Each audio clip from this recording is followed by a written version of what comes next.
Hey, what's up, Stringlings? Today we're going to be talking about the Empress Effects Buffer Plus on the Great Canadian Pedalboard. Let's check it out.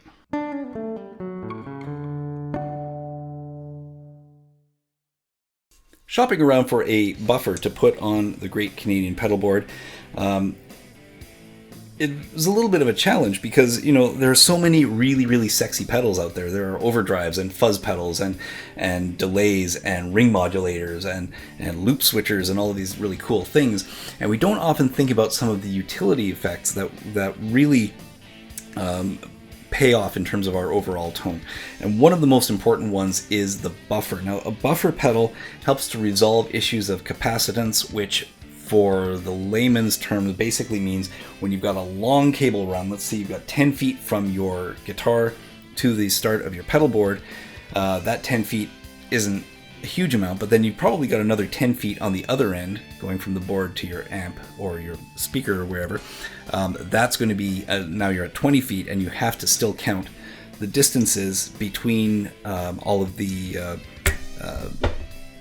patch cords on the pedal board itself, as well as inside the pedals. There are connections inside the pedals that sound has to travel through. And so what a buffer does is it acts like kind of a jumping point for your signal. And it, again, this is really kind of the nutshell version of it, but what that does is if you didn't have a buffer in that array somewhere, your tone would start to kind of fall off and become kind of dull and lifeless. Now, there are certain circumstances when that's something that you might want. You'd have to be very specific about when that is, and I'm not a player who likes that sound. Now, a buffer pedal isn't always a pedal. In fact, usually it's just a box.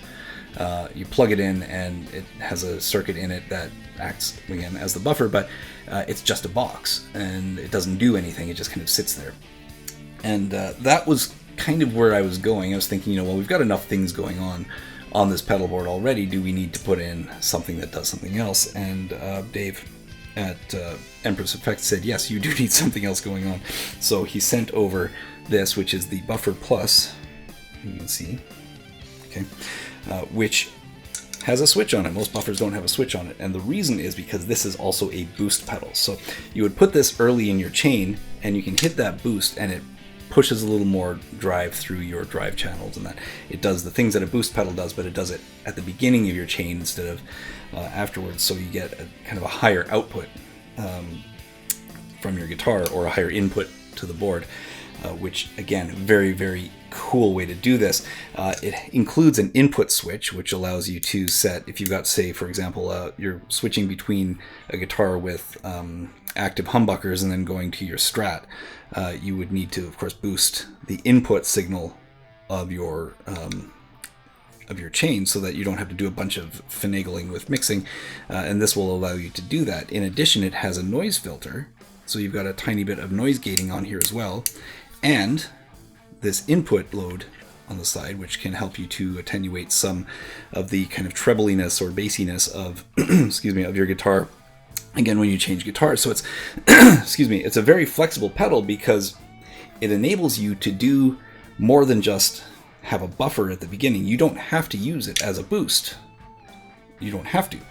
The signal will go through it just fine, but to be able to use it with this, it's not a super adjustable. It goes from little to none to lots in terms of the noise filter, but it's got some noise filtering on it, and the input loading and the input boost as well lets you change guitars without having to do a lot of fussing with knobs. It's basically two controls, and you can set it to whatever you want. Also, a super valuable feature on this particular pedal is on this side we've got the guitar in and out. Okay, so it says amp out, but of course we know that's out from the pedal. But then on this side, it also acts as a buffer for your effects loop, which, again, if you're using an effects loop, one of the recommendations that I've had from another manufacturer is put a buffer at the start of your pedal board, another one at the end of your pedal board, and then another one before the effects return on your effects loop. So if you're using an effects loop, that's buffered as well. Is all that necessary? Maybe not. It depends, again, how much cabling you've got going on. This actually takes care of that. So your effects loop would go into here and out of here. So now you're buffering both, and if you have, for example, I have a noise gate on my board that handles the front end of my board. You could be using also a 4-cable method for noise gating. This acts like the other 2 cables in your 4-cable method, because this will buffer, or sorry, this will add noise control to the effects loop as well. So you've got a noise gate on the board, and you've got a noise gate here. Yes, you're using 2 pedals to do a 4-cable method of noise gating, but this is also your buffer, so you're still down by 1 pedal, which is insane. It's an incredible value to do that. And finally, there is a tuner out. Now, a lot of pedals have tuner outs, but this one is unique because this one will keep your tuner running while you're playing. But if you push this switch and hold down, Dave told me this. This was a trick that I didn't catch before. But if you hold the switch down, it will mute this, so you can tune without coming through the front end. So if you have a bypass tuner, I happen to have a Donner bypass tuner on my board. If I click it, it bypasses. It locks down, so it mutes the whole signal chain. This will let me keep the tuner on all the time, but I can still mute the signal chain with this buffer. So yeah, for I think it's about $120 American or something like that. It's not a very expensive pedal, and as buffers go, just the sheer utility value of this one, absolutely recommend. This is the one that's going on the Great Canadian Pedalboard. I would do a playthrough demo on this, but I don't have a 100-foot cable to demonstrate the difference. So the link to Empress website is in the description, and on that page there are demos, audio demos of them actually doing that. So I would highly encourage you to go to their website and check out that demo, because they know how to test these things so they make sense to an audience. On here on YouTube, it wouldn't make a ton of sense, because I don't think me running out and getting 100 feet of cable just to demonstrate how a buffer works would be a much of an advantage. But at any rate, make sure that you check this out, and make sure that if you are in Canada and it's still June of 2023, you get down in the description and you enter to win one of these along with 13 other pedals on the Great Canadian Pedalboard.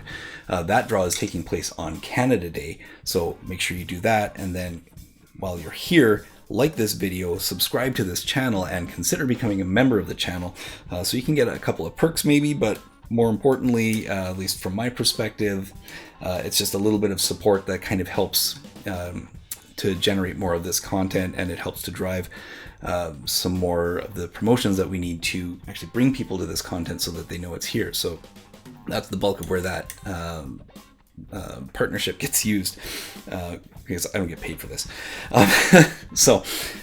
Yeah, make sure you check out the buffer, make sure you get into the contest, and make sure you enjoy the rest of your week, and I will see you guys on the next one.